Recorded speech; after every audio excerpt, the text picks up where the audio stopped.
We have therefore made the assessment that COVID-19 can be characterized as a pandemic.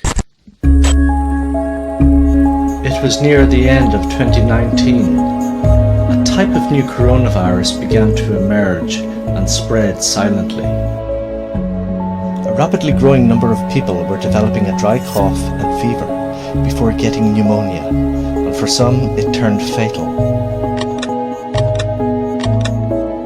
The WHO has named the disease COVID-19, indicating that a type of coronavirus is causing infections in humans. It didn't take long before cases of the new virus were confirmed outside China. The World Health Organization declared the outbreak an international public health emergency. Italy is on total lockdown after coronavirus containment. 절반 이상이 자택에 머무를 정도로. An Iranian politician has died after contracting the coronavirus.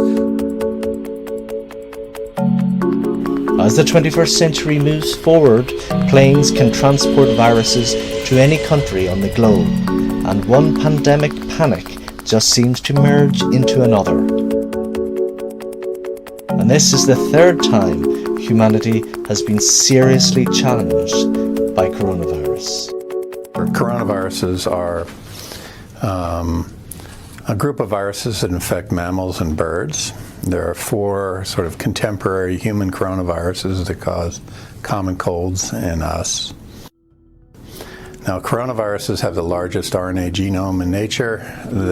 If you look at the virus in the electron microscope, it looks like a circle with a halo around it, hence the name corona. One of the most complex mechanisms in terms of how an RNA virus can replicate. In the 21st century, there have been 3 highly pathogenic emerging coronaviruses that have originated from bats that have infected humans, and those SARS coronavirus in 2003, MERS coronavirus in 2012, and the 2019 novel coronavirus that emerged in Wuhan of last year. It was early 2003, the beginning of the battle against severe acute respiratory syndrome. The SARS outbreak was the first deadly epidemic caused by a coronavirus. First appeared in Guangdong province, China. Professor Ralph Barrick from the University of North Carolina at Chapel Hill was one of the first leading experts who started research on human coronavirus decades ago. I received an email from a group at the CDC who had contacted several prominent coronavirologists across the country, and they wanted to have a conference call. They said that this novel virus in China looked like a coronavirus, and they were asking for advice. We were the first group that developed a reverse genetic system for SARS coronavirus. What that means is that you can begin to ask the functions of genes. What genes are important in replication? What genes are important in tissue tropism? So how did the virus jump between species? And also you can use this platform to make live attenuated viruses that are not pathogenic. SARS had spread with alarming speed. In February 2003, a Chinese doctor arrived at a hotel in Hong Kong, feeling unwell. Unknown to him, he was harbouring the SARS virus. Within 24 hours of checking into his room, 16 other guests had been infected, and over the following days, 5 boarded planes to overseas destinations, spreading the virus to Vietnam, Singapore, and Canada. For us here in Toronto, we really were unprepared for something like that. So when the first cases arose, they were detected as something going on, an unusual pneumonia, but obviously having never experienced something like SARS before. We were also unlucky in that those first cases happened to spread quite a bit of SARS to other people, and so we ended up with a fair number of people before we knew what was going on. First things we learned was we didn't have a great way of actually communicating the information to people who needed to know it. So at the time, Public health didn't have good contact with hospitals. They were sort of separate from hospitals. They also didn't have a way of contacting infectious disease doctors like me. 8 months after SARS began circulating, it was contained. The virus died out. But hidden coronavirus is like a snake in the grass. It will eventually jump from animal onto human when people come into close contact with bats, camels, or civet cats. There have been several reports that have suggested that most mammalian coronaviruses came from bats. And there's about 1,300 species of bats. There's been estimates from Ian Lipkin's laboratory that anywhere from each bat species could harbor anywhere from 6 to 10 different coronaviruses. And these then, from bats, spilled into other mammals and birds. Emerging diseases come from specific regions on the planet. We call them the hotspots for emerging disease. Places like Southeast Asia, South Asia, Central West Africa, and Latin America. These are areas with a lot of wildlife, a lot of diversity. When humans come into contact with those wildlife species, we have a chance of picking up the viruses. The man reportedly fell sick after treating the camel for a runny nose. MERS, first detected back in 2012, is a fatal respiratory illness with flu-like symptoms. Problem is the death rate is 94 of those 320 cases. There's no cure and there's no treatment for this disease yet. MERS is the second little-known coronavirus to be making headlines globally after SARS. MERS was first identified in a patient in Saudi Arabia in 2012. Symptoms include fever, cough, and shortness of breath. For many, those symptoms are followed by more acute complications such as pneumonia and kidney failure.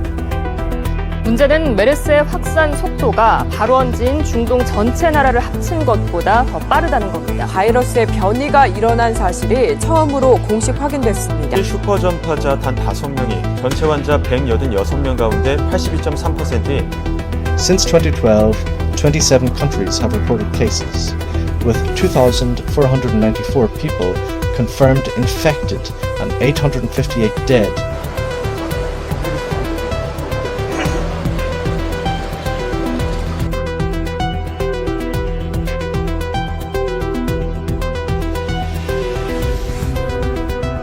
바이러스가 한참 증식해서 폐렴이 있는 상황에서 기침 가래로 바이러스 양이 많아서 그 기침 재채기 할 때 그 비말에 바이러스가 많다 보니까 Samsung Medical Center failed to contain the spread of the MERS virus. We have caused too much pain and concern for the Korean people. 너무 큰 고통과 걱정을 끼쳐드렸습니다. I extend my sincerest apologies.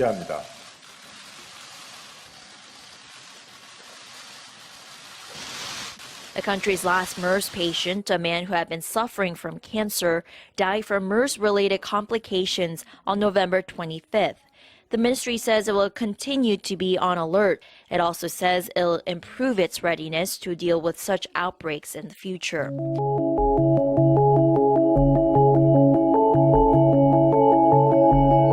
Now time comes to the current COVID-19 outbreak we are now facing with.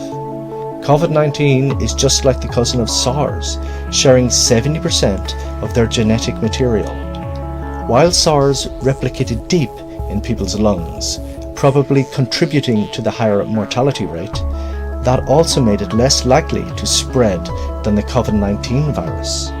The new coronavirus grows in people's noses and airways, so it can be more easily spread through coughing and sneezing, like the flu.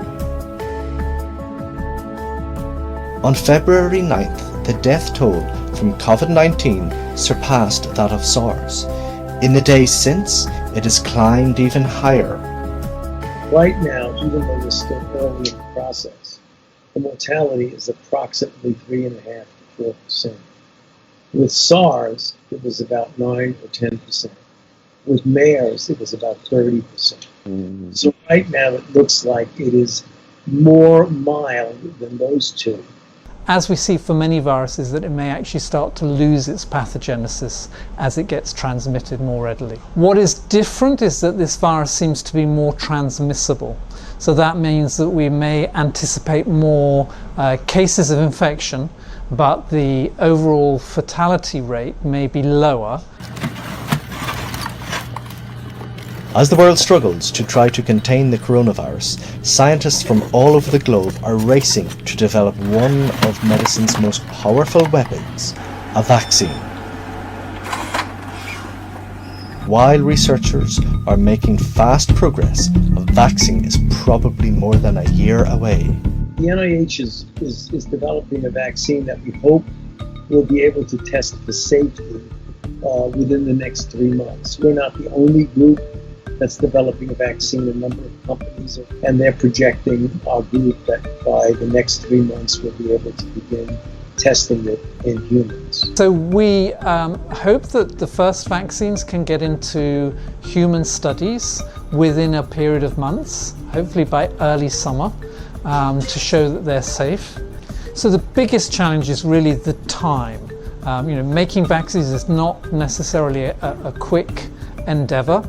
We saw with the Ebola vaccine, for example, that took 10 years of development before it went into clinical trials. What is good news is that we've learned a lot from SARS and from MERS in terms of designing vaccines against coronaviruses, and that means we can move much faster. No estamos solos, hay muchos grupos trabajando en ello, hay grupos que están también en fase más avanzada, simplemente porque existen vacunas experimentales tanto por MERS como por SARS, estos prototipos o prototipos derivados para este nuevo coronavirus. Pero ya te digo, creo que nuestro prototipo puede protegerá frente a distintos coronavirus pasados y esperemos que también futuros en el caso de que sea así. Outbreaks like SARS, MERS, Ebola, bird flu, and now this new COVID-19 virus show just how vulnerable human hosts are.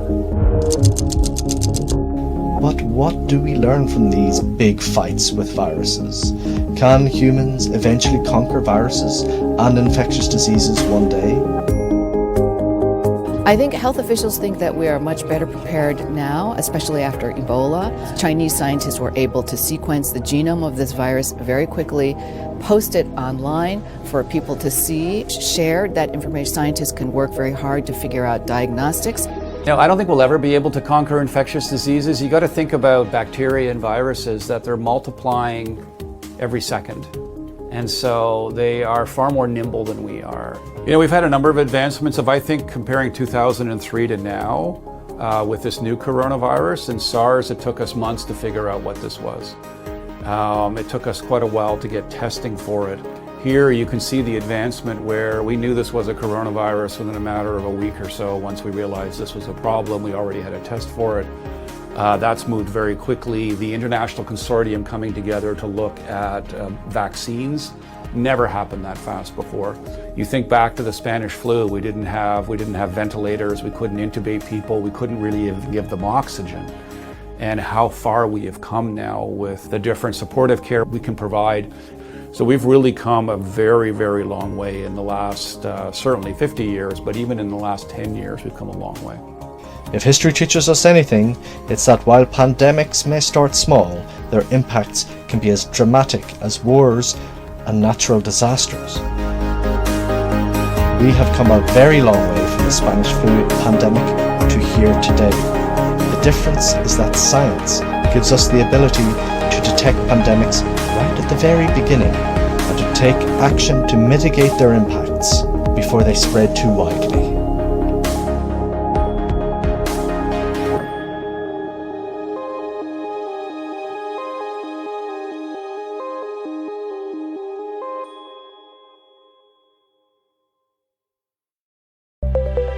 梨视频 APP 等你下载。